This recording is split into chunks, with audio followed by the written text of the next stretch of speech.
Hello and welcome to the Infinite Monkey Cage. I'm Brian Cox. And I'm Robin Ince, and after last week where we were allowed to venture out into the real world and go nose to nose with the audience at Cheltenham Science Festival, we've returned now to the dank basement of a BBC radio studio. Cheltenham was actually fantastic. The level of questions from children was petrifying. It gives me hope that there's a resurgence. Really, I don't think you'd have got it 10 years ago. I don't think you would have had kids talking in those terms. This week, as I said, we don't have any children's questions, but we do have in the studio some people who do have very inquisitive minds. We'll be looking at the importance of evidence and why people seem happy to avoid the evidence and believe in bamboozlers, Loch Ness monsters, ghosts, and all the other things I can't say because the libel laws haven't been changed yet. Can we cover spontaneous combustion? No. What happened to that? It used to be so popular. You don't see any spontaneous combustion anymore. It's a disappointment. In a moment, we'll be joined by psychologist and presenter of Radio 4's All in the Mind, Claudia Hammond. Also with us to analyse the data, our genius hunter and comedian turned stand-up lecturer, turned comedian again. We don't know what he's going to do next, Dave Gorman. And a man whose life is one of almost constant fury. That is so unfair. There you go. Proving that point. As he points out the bad science around us, Dr. Ben Goldacre. Dave, we'll start with you while we wind up Ben Goldacre merely with a selection of different facial tics. Dave, now last week we had Ben Miller on, who has an unfinished PhD. I believe you almost have a mathematics degree, but not quite. I did 2 years at university, 1 year in which I attended lectures, and then I dropped out at the end of my second year, and I now have an honorary doctorate from Staffordshire University, which does say in the citation, for your contribution to mathematics through your work. So I went to a degree ceremony and my mum wore a hat. Is that implying that your major contribution to mathematics was dropping out at the end of your second year and not carrying on? No, I think it's because I had some graphs in some telly shows. I think that was it. Some of your kind of your stand-up lectures, like Are You Dave Gorman, Google Whack Adventure, were you using a kind of scientific method with those? I did a show called Reasons to be Cheerful years ago, which was all about the lyrics to Ian Jury's Reasons to be Cheerful. And throughout the show, I used to carry like a chalk bag that climbers use full of marbles. And at random moments in the show, or apparently to the audience, I would just take a few marbles out and drop them in a glass jar at the front of the stage without explaining what was going on. And then at the end of the show, I would say, oh, you might be wondering what that was about. Well, when I first said I was going to do this show, everyone told me you couldn't talk for 90 minutes about a 3-minute pop song, and everyone told me it wouldn't work. And so what I thought I'd do is measure how funny it was. And I've got a terrible memory, so what I do is every time I get a big laugh, I drop a sort of sizable number of marbles in the jar. And if I get a small laugh, I drop a few in. And if I get heckled, I take a few out. At which point, someone in the audience would always heckle me playfully. So I'd take some marbles out, which would get a big laugh, so I'd put more in. And it was this kind of little end game to the show where I'd go through it all. And I say, well, I know you're thinking now I'm mad, I'm going to go away and count marbles or something. And I'm not going to go and count marbles, that would be insane. I'm going to weigh them. And I'd get some scales out and I'd weigh the marbles. And then I'd get, on an overhead projector, a bar chart of how many grams of laughter every show had got so far. And I'd talk them through the early shows, which were terrible. When I didn't have a show, I hadn't really written it and I was workshopping it. And I'd be getting sort of 300 grams of laughter. And, you know, we got well over a kilo by the time the thing was running. Then I did a TV show, like years later, which had some graphs in. And then I put that show back on tour again. And the moment a graph arrived on that screen, the first time it happened, when I was sort of reviving the show and I'd been on telly, just the presence of a graph, the noise from the audience literally sort of almost knocked me off my feet. Is that a weird demographic to have discovered, to discover that there were a lot of people who wanted to go and see live comedy events but felt there was a lack of graphs in them? Yeah, that's basically what happened. Anyway, Ben. Hi. As a man of constant fury, fuelled by the amount of bad science around us, how do you choose every week from the vast amount of nonsense out there what to put in your column? You could write the same thing every week. You could write that a journalist had got something wrong once a day. But I think it's only interesting to write about journalists getting something wrong about science or health if it is then an opportunity to explain how they got it wrong, and in the process of that, how you got it right. It's a gimmick to talk about basic evidence-based medicine and how you know if something is true or not. And why do you think that there seems to be a scepticism now about the use of evidence? It's been pigeonholed as something that one section of society, these scientific people, do. It's not necessarily something that should be celebrated generally. It's bizarre, isn't it? And I think that's partly because the level of scientific understanding more widely is sufficiently low that science can be misportrayed as being about sort of arbitrary assertions from authority figures rather than being about the very basic thing of how do we know if that's right? How do we know if that treatment is better? How do we know if that social policy is a better intervention for the outcome that we want to achieve? Dave? I have a theory about why there is an increasing belief in the kind of mysterious and things like the Loch Ness Monster and so on, and homeopathy and all of that stuff, which is that in the sort of 50s and 60s, most of the machines and gadgets that could be found in the home could be understood by the common man. So if your toaster broke, you could open it up and you could fix it. And if your car broke, you could lift up the bonnet, you could see all the moving parts and you could work out the mechanics of it. And kids used to make a crystal wireless at school. And so everything was kind of understandable to an intelligent human being. And now you use a computer, and if it breaks, you can't open it. And if you can open it, you can't work out what the parts do. And if your toaster breaks, it's cheaper to buy a new one because they cost £4. And you're now using stuff which appears to be magic. And so you're now using all this stuff that is beyond your own understanding. So you feel, oh, well, all that stuff beyond my understanding, so that might as well work as that. It doesn't make any difference anymore. Yeah, it's a black box, Yeah. and that's not just sort of slightly sinister, but it's also intellectually threatening, I think. Well, also in the studio, fortunately, we have a professional psychologist, Claudia Hammond, also presenter of Radio 4's All in the Mind. Now, Claudia, that's Dave's kind of anecdotal view of it. Is there evidence, this has presumably been studied, evidence as to why people don't like evidence? Well, what we do know is that once people have made up their mind about something, that there are all sorts of biases that go on in the brain where we keep to that view because we look for a start, you surround yourself by people who agree with you. We could argue we're doing that now in the studio. We're all taking this rationalist approach to it, and we'll all come out afterwards and think, oh, isn't that lovely? We're even more right than we thought before. People will read newspapers where they know that the newspapers will say what they say. And also, when we see some evidence, we'll misinterpret it. So if we see new evidence that we disagree with, we'll look for the flaws in it. So people are going to carry on and on doing this. Even when they're presented with good evidence, they're going to misinterpret it because they want to preserve their self-esteem and carry on thinking what they think. But if we accept the fact, I assume everyone at least around this table accepts the fact that basing decisions on evidence is the way to proceed. And we also understand why biases may be introduced. Then does that research give any insight into what you might do to persuade the public in general, let's say, or government, or whoever the decision makers are, to base decisions on evidence? I mean, it's quite difficult. I mean, there are various studies that have been done on persuasion. There's various methods of persuasion that we know work. One is norms. So if you say that most people trust their GPs, if you find out the percentage and say that most people trust their GPs rather than some sort of complementary practitioner, then people will look at that, and we know that people like doing what they think most people do.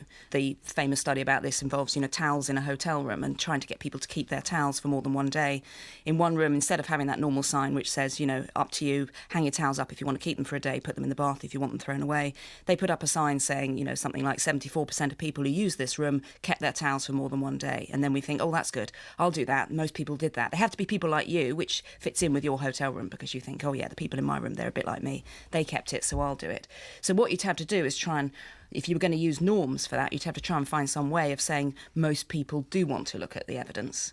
And that might skew the ones who don't. Persuaded by a hotel's environmental concerns if when I walked in they didn't have the TV on waiting for me saying, hello, Mr. Gorman, welcome to your hotel room. And the air conditioning switched on, and the TV exactly. and the lights and everything, yes. It's interesting how we've gone from the science of how people are irrational to how can we manipulate people into agreeing with us. That's interesting, isn't it? Because, Ben, I suppose you're at the... Can I say that you're the aggressive end of science journalism? You're known for... I just don't think that's true. But anyway... If you think it's not true, name someone who's more aggressive in science journalism. That's because they're all wimps. There you go, you're at the aggressive end. Professor Mike Tyson. But I think everyone should insist that people are clear about their evidence. That thing where, as you were saying, Claudia, if you just tell people you believe in something stupid, that's not going to woo them over. But if you highlight what they might be now, I was going to bring up homeopathy. Dave, you were involved earlier this year, I think it was in January, with something highlighting what homeopathy really was. Yeah. Basically, a lot of people in London, Liverpool, and I think a couple of other cities took a homeopathic overdose.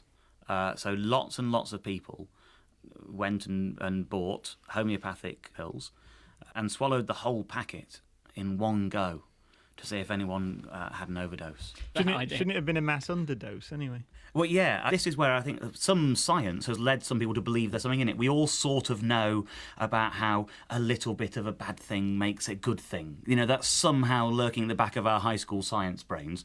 Vaccine, isn't it? Well, exactly, but I think that high school lesson about vaccines has infiltrated homeopathy. And so people who've not actually looked into it actually do think that your homeopathic treatment contains a tiny dose of the bad thing. And actually, it doesn't even contain that. I used to always believe homeopathy. I thought they were a herbal remedy. It is made by diluting the ingredient to such a huge extent that it's the same as one molecule of the active substance in a sphere of water whose distance is roughly the same as the distance from here in Bush House to the edge of the sun. Ben, you've written quite widely on an area of medicine where actually believing something makes it better, which is placebo. Yeah, right? So it's the belief that something has happened to you that actually does cure you. So is it right to attack people's beliefs in this way? About if you think homeopathy is okay, then should you not be allowed to do it without ridicule in the same way that you should do? Certainly you should be allowed to do it. I mean, I wouldn't want to ban anything. So I don't want to ban homeopathy. I don't want to ban anything, really. But I do think that you should be free to ridicule people. And also I think you go down a very dangerous line when you say, shouldn't we allow people to believe things that are untrue in their own interests? And then shouldn't we encourage people to believe things that are untrue in their own interests? I mean, it's fine by me if people want to believe that homeopathy works, but what I don't think is acceptable is for doctors to mislead their patients by saying, here is a placebo that will improve your condition. The problem with you, though, is because you made me so cynical about everything now that not even like what is meant to be genuine pills with real stuff in them, they don't work for me anymore. I've got a kind of anti-placebo effect from whatever I take, going, yeah, this ibuprofen won't really work. It's all a con by the man, isn't it? Well, actually, so that I'm in a lot more pain because of people like you, and you disgust me. But nevertheless, we'll be carrying on with why you disgust me in a moment. First of all, we need to work out what the placebo effect really is. You've given us a certain idea of the placebo effect, but there's two men who I think will be able to really show us the way with the placebo effect, and we've sent them to the Bible Belt of the American South.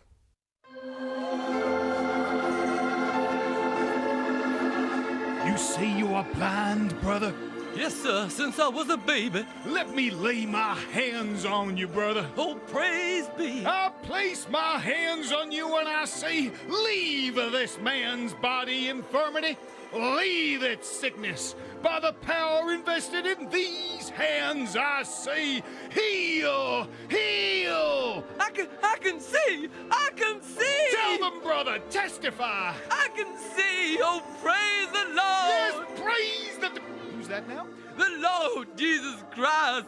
Praise him, I can see. Praise Jesus. What? I see the mistake, brother. You're in the control group. What? The control group? Yeah, this is the placebo. A placebo? But my faith has healed my blindness. Yep, that's a placebo, all right. This is gonna skew our findings. But if you're faith healing, faith has cured my blindness, how can it be a placebo? Why, I'm an atheist. You mean I put my faith in a faith healer with no faith? My God! Yes, he is. Having my sight restored for all the wrong reasons is shaking my faith. Well, as it says in the good book... Hey, you can't quote the Bible at me. No, I mean, The Selfish Gene by Richard Dawkins. Oh, I hear that is a good book. It is a good book. But you still believe. I'm not sure I do. Now, that may have ramifications for the efficacy of the cure. My sight is fading. The darkness is coming. I was worried that might happen. Well, I think we better double the strength of the placebo.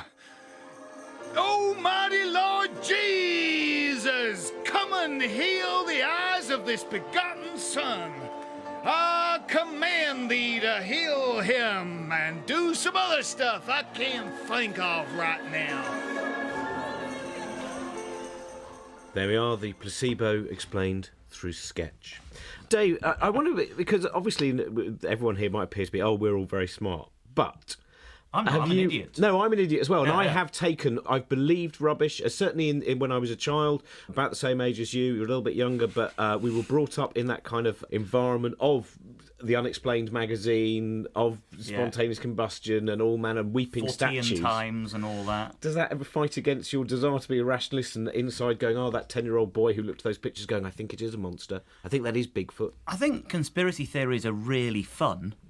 I think it's really easy to find the appeal in all the kind of... I think one of the biggest things when I was a student was the kind of who shot Kennedy and all the various theories, and that sort of spreads out. I bought a book as a teenager called Who Killed John Lennon? And the opening paragraph said, on such a day and such a time, this man killed John Lennon.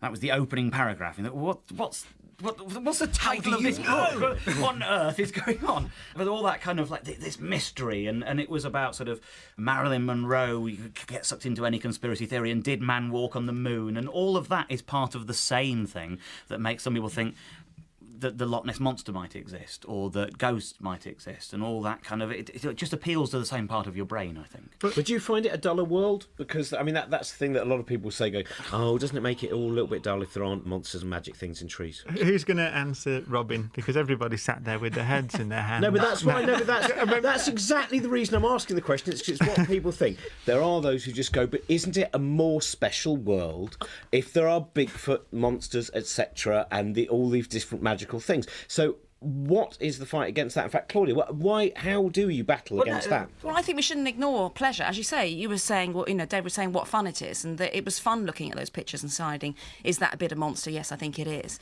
And that you shouldn't ignore the fact that people have something to get from this. So it's not necessarily irrational. It can be functional if you're getting some pleasure from it. Just as you might watch Avatar isn't based on real science. Lots of that stuff can't happen, but it's still fun to watch. But the problem is they're rubbish mysteries. The mysteries of how the universe works, that's a really, really interesting mystery. The mystery of, does tamoxifen really cure breast cancer? That's an important mystery, but Bigfoot is such a crap mystery. We have to mention Carl Sagan every week, and I think one of my favourite bits of science writing is the start of The Demon Haunted World, beautiful book, Science as a Candle in the Dark, where he tells the story of sitting in a taxi, and the taxi driver turns to him and says, you're that scientist, aren't you?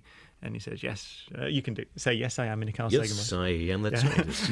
and he says, OK, well, I want to ask you about Atlantis. And Sagan has to say, well, no, it's not real. All right, UFO abduction, no. And he points out that the wonderful thing that scientists have to grab hold of is that people are fascinated by the workings of the universe, and actually the real workings of the universe. As Ben said, the Big Bang, what caused the universe to appear 13.7 billion years ago, black holes, galaxy formation, the origin of life in the universe. All those things are much richer mysteries than this tittle-tattle. But actually, you just have to communicate it. But also, people are fascinated by the real workings of medicine, and in particular, people are fascinated by epidemiology. If you look at the most read stories on the BBC News site, and if you look at the stories in the Daily Mail, where they have this ridiculous ongoing programme of dividing all the inanimate objects in the world into the ones that either cause or cure cancer, what you see is people care about risk factors for ill health, and they're really, really obsessed with it. And I think you can harness that and turn it into something more interesting than nonsense about coconuts. So given that we Sorry, obviously... hang on. What's the nonsense about coconuts? Oh, I haven't heard don't know. about I this made one. it up, Oh, but I it's bet Kid Creole. somewhere, No, don't worry. one way or It's another. nothing to do with anything. Kid Creole and The laying on of Kid Creole will cure never flu. went to court. Yeah. Let me defend him. But Science is responsible for some of these things as well, though. It's because, like, in the same way that people's knowledge of vaccines leads them to have some belief in homeopathy, it's people's vague, faint knowledge of evolution and dinosaurs and things that make, like Bigfoot. It's the idea that some kind of weird evolutionary step has survived, and that's exciting. And the idea that the Loch Ness Monster is there is the idea that some dinosaur could have got trapped, couldn't it, in that thing, and somehow have got through. And it's sort of weirdly propped up by high school and junior school science that sort of feeds at the back of your brain. Well, let's assume that we've made the case that the scientific method, basing actions and decisions and policy on evidence, is a good idea. Maybe we've sounded too arrogant and not convinced half the audience that's true. Ben, how do we spread this evidence-based method beyond medicine, beyond science?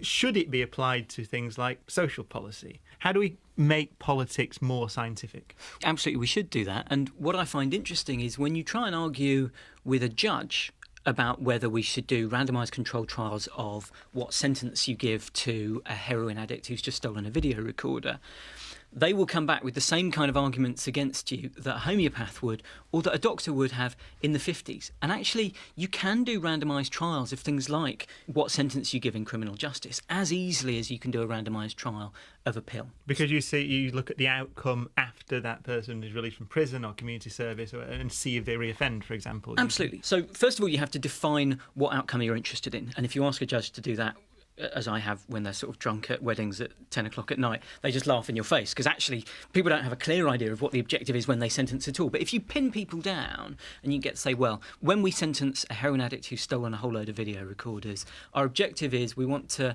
stop them stealing video recorders, we want to stop them taking heroin, and we want them to be alive 5 years down the line.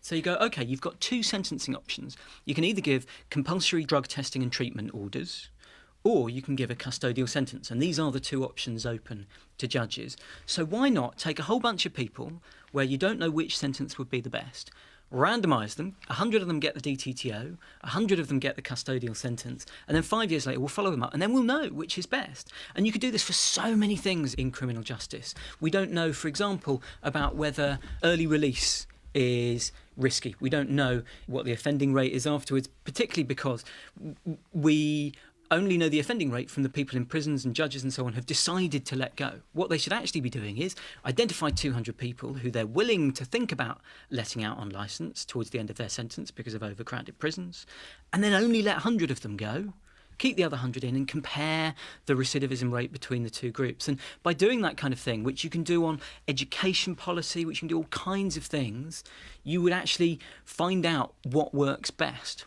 That is a much better version of the Wedding Crashers film, in which Vince Vaughn crashes weddings to argue with judges about evidence-based sentencing. I'm prepared to go with that one. Claudia, how do you think we can that inquisitive part of the human mind? Humans are so inquisitive. How do you tap into making sure that we use our inquisitive nature for good and not for nonsense? Well, I think it's a good idea to subject social policy like that to evidence, because then I think you're right that people do like it. They do like knowing, does this lead to this and does this lead to this? But the problem is that you're always going to have to compete with politicians who will talk in terms of certainty, and science in a way can never beat them, because it's always going to be in terms of this is the best evidence we've got so far. So we won't say this will stop people ever taking heroin again, but can say, well, this is the best evidence we've got. Whereas politicians will stand there saying this is what must be done, and it's really hard for science to compete with that. It's got to somehow. And worse than that, you've got to find this fantasy politician who's willing to stand up and say, I don't know which is the best educational intervention to reduce teenage pregnancies.